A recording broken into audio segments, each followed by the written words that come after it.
ನಮಸ್ಕಾರ ವೀಕ್ಷಕರೇ, ಗ್ರಾಮ ಪಂಚಾಯಿತಿ ವ್ಯಾಪ್ತಿಯಲ್ಲಿ ಸ್ಥಳೀಯ ಯೋಜನಾ ಪ್ರದೇಶ ಹೊರತುಪಡಿಸಿದ ಪ್ರದೇಶಗಳಲ್ಲಿ ಬಡಾವಣೆ ಅಭಿವೃದ್ಧಿಗೆ ನಿಯಮಗಳನ್ನು ರೂಪಿಸಿ ಗ್ರಾಮೀಣಾಭಿವೃದ್ಧಿ ಮತ್ತು ಪಂಚಾಯತ್ ರಾಜ್ ಇಲಾಖೆ ಸುತ್ತೋಲೆಯನ್ನು ಹೊರಡಿಸಿದೆ. ಗ್ರಾಮ ಪಂಚಾಯಿತಿ ಸ್ಥಳೀಯ ಯೋಜನಾ ಪ್ರದೇಶದ ಹೊರಗೆ ಇರುವ ಹಾಗೂ ಭೂ ಪರಿವರ್ತನೆಗೆ ಒಳಗಾದ ಜಮೀನುಗಳಿಗೆ ಮಾತ್ರ ಈ ನಿಯಮ ಅನ್ವಯವಾಗುತ್ತೆ.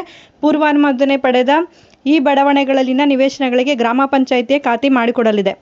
ಭೂ ಪರಿವರ್ತನೆ ಇಲ್ಲದೆ ಅಭಿವೃದ್ಧಿಪಡಿಸಲಾದ ಬಡಾವಣೆಗಳಿಗೆ ಇದು ಅನ್ವಯವಾಗುವುದಿಲ್ಲ.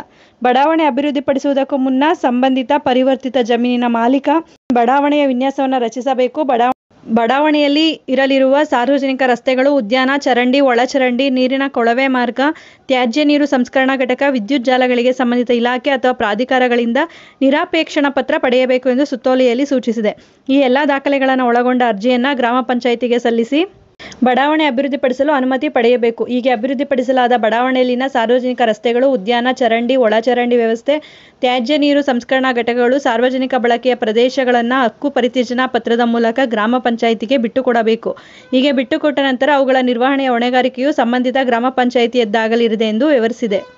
ಇನ್ನು ಬಡಾವಣೆಯ ಮೂಲ ನಿವೇಶನಗಳು, ನಾಗರಿಕ ಬಳಕೆಗೆ ಅಂದರೆ ಸಿಎ ಸೈಟ್ಗಳು ಮತ್ತು ಮಧ್ಯಂತರ ನಿವೇಶನಗಳನ್ನು ಅಡಮಾನ ಒಪ್ಪಂದದ ಅಡಿಯಲ್ಲಿ ಗ್ರಾಮ ಪಂಚಾಯಿತಿಗೆ ಒಪ್ಪಿಸಬೇಕು.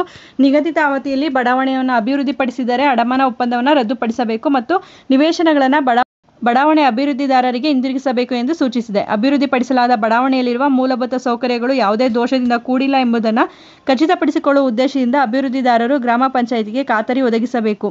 ಮೂಲ ಸೌಕರ್ಯ ಅಭಿವೃದ್ಧಿಗೆ ತಗಲಿರುವ ಒಟ್ಟು ವೆಚ್ಚದ 10% ಬ್ಯಾಂಕ್ ಭದ್ರತೆ ರೂಪದಲ್ಲಿ 1 ವರ್ಷಕ್ಕೆ ಗ್ರಾಮ ಪಂಚಾಯಿತಿ ಎಂಜಿನಿಯರ್ ಇಲಾಖೆಯಲ್ಲಿ ಇರಿಸಬೇಕು. 1 ವರ್ಷದ ನಂತರ ಅದನ್ನು ವಾಪಸ್ ಪಡೆಯಬಹುದಾಗಿದೆ ಎಂದು ತಿಳಿಸಿದೆ. ಮೂಲಭೂತ ಸೌಕರ್ಯ ಅಭಿವೃದ್ಧಿಗೆ ಸಂಬಂಧಿತ ಇಲಾಖೆ, ಪ್ರಾಧಿಕಾರಗಳಿಂದ ವಿನ್ಯಾಸ ಅನುಮೋದನೆ ಪಡೆದ ನಂತರವಷ್ಟೇ ಗ್ರಾಮ ಪಂಚಾಯಿತಿಗೆ ಅರ್ಜಿ ಸಲ್ಲಿಸಲು ಅವಕಾಶ ಇದೆ. ಗ್ರಾಮೀಣಾಭಿವೃದ್ಧಿ ಇಲಾಖೆ, ಜಲಸಂಪನ್ಮೂಲ ಇಲಾಖೆ, ಎಸ್ಕಾಂಗಳಿಂದ ನಿರಾಪೇಕ್ಷಣ ಪತ್ರ ಪಡೆಯುವುದು ಕಡ್ಡಾಯ.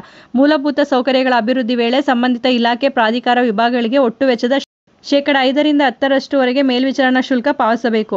ಬಡಾವಣೆಯಲ್ಲಿನ ರಸ್ತೆ, ಉದ್ಯಾನವನ, ಸಾರ್ವಜನಿಕ ಬಳಕೆ ಪ್ರದೇಶ, ನಾಗರಿಕ ಬಳಕೆ ನಿವೇಶನಗಳನ್ನು ಗ್ರಾಮ ಪಂಚಾಯಿತಿಗೆ ಬಿಟ್ಟುಕೊಡುವುದು ಕಡ್ಡಾಯ. ಈ ಒಂದು ಮಾಹಿತಿ ಉಪಯುಕ್ತ ಆಗಿದೆ ಅಂತ ಭಾವಿಸ್ತೀನಿ. ಯಾರೆಲ್ಲ ಹೊಸದಾಗಿ ನಮ್ಮ ಚಾನಲ್ನ ನೋಡ್ತಾ ಇದ್ದೀರಾ, ಸಬ್ಸ್ಕ್ರೈಬ್ ಮಾಡಿಕೊಂಡು ನೋಡಿ. ಈ ವಿಡಿಯೋ ಇಷ್ಟ ಆಗಿದೆ ಅನ್ಸೋರು ಶೇರ್ ಮಾಡಿ, ಲೈಕ್ ಮಾಡಿ ಮತ್ತು ನಮ್ಮ ಚಾನಲ್ನ ನೋಟಿಫಿಕೇಷನ್ಗಾಗಿ ಬೆಲ್ ಐಕಾನನ್ನು ಪ್ರೆಸ್ ಮಾಡಿ. ಕಾನೂನು ಮಾಹಿತಿಯನ್ನು ಪ್ರತಿಯೊಬ್ಬರು ಕೂಡ ತಿಳ್ಕೋಬೇಕು. ಕಾನೂನಿನ ಜ್ಞಾನ ನಮ್ಮಲ್ಲಿ ಹೆಚ್ಚಾದಷ್ಟು ನಾವು ಸಮಾಜದಲ್ಲಿ ಬಾಳೋದಕ್ಕೆ ತುಂಬಾ ಸುಲಭ ಆಗುತ್ತೆ. ಧನ್ಯವಾದಗಳು.